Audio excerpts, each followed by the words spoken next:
chatல ஒரு கொஸ்டின் கேட்டிருக்காங்க. I always get fear to talk with third person. How to handle?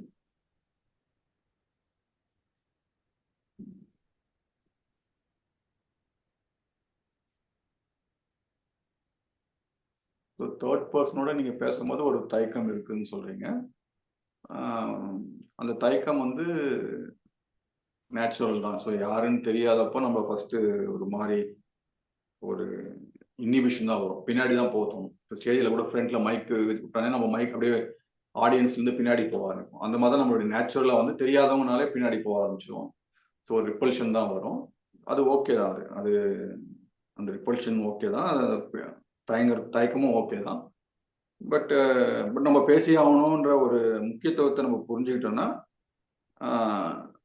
நம்ம மைண்ட்ல first clear ஆயிடணும். நம்ம என்ன என்ன அவர்கிட்ட நம்ம எதிர்பார்க்கிறோம், என்ன டைம்ல எதிர்பார்க்கிறோம், எப்படி எதிர்பார்க்கிறோம் அப்படின்றத கிளியர் கட்டா கன்வே பண்ணிட்டோம்னா நம்ம அதுக்கு பதிலாக நம்ம என்ன பே பண்ணுவோம், எப்பப்போ என்னென்ன ஸ்டேஜ்ல பே பண்ணுவோம் அப்படின்றத அந்த அதை நீங்க ஸ்டெப் ஸ்டெப்பா உடைச்சாலே, அதை உடைச்சிட்டு அதை கன்வே பண்ணாலே போதும். ரொம்ப எமோஷனலா அவருக்கு கான்ஃபிடன்ஸ் வர மாதிரி நம்ம பேசணும், அவருக்கு புரிஞ்சுக்கிற மாதிரி பேசணும் அப்படிலாம் நம்ம யோசிக்காம ஒரு விஷயம் பேசணும், அந்த விஷயத்த 4-5 உடைச்சி இது இப்போ இது வேணும், இது இப்போ வேணும், அது வந்தப்போ நான் இந்த காசு பே பண்ணுவேன், இது வரலன்னா இது பே பண்ண மாட்டேன் அப்படின்ற மாதிரி ரொம்ப ஒரு சிம்பிளா நீங்க அந்த மைண்ட்ல வச்சுக்கிட்டீங்கன்னா அதை ஈஸியா கன்வே பண்ணிடலாம். ஸோ அந்த எமோஷனல் இனிபிஷனை பத்தி நீங்க யோசிக்க வேண்டாம், அதுதான் நேச்சுரல். ஃபர்ஸ்ட் யார் கூட போய் பேசினாலே தயக்கம் வராது. ஒரு சின்ன வயசுல குழந்தைங்கலாம் பாத்தீங்கன்னா அந்த அம்மா வந்து கிரவுண்ட்ல இருந்து விடுவாங்க குழந்தைங்கலாம். ஃபர்ஸ்ட் கிரவுண்ட்ல விட்டோன்னா திருப்பி ஓடி போய் பின்னாடி அம்மா பின்னாடி போய் நின்றுக்கும்.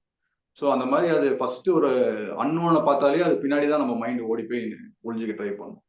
ஸோ யார் கூடயும் பேச வேண்டாம் அப்படின்னு. ஸோ அப்போ வந்து அது நேச்சுரலா பின்னாடி தான் போவோம்.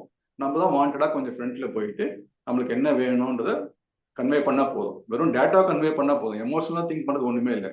நம்ம கான்ஃபிடென்ட்டா பேசணும், நம்ம அவருக்கு இம்ப்ரெசிவா பேசணும் அப்படிலாம் தேவையில்லை.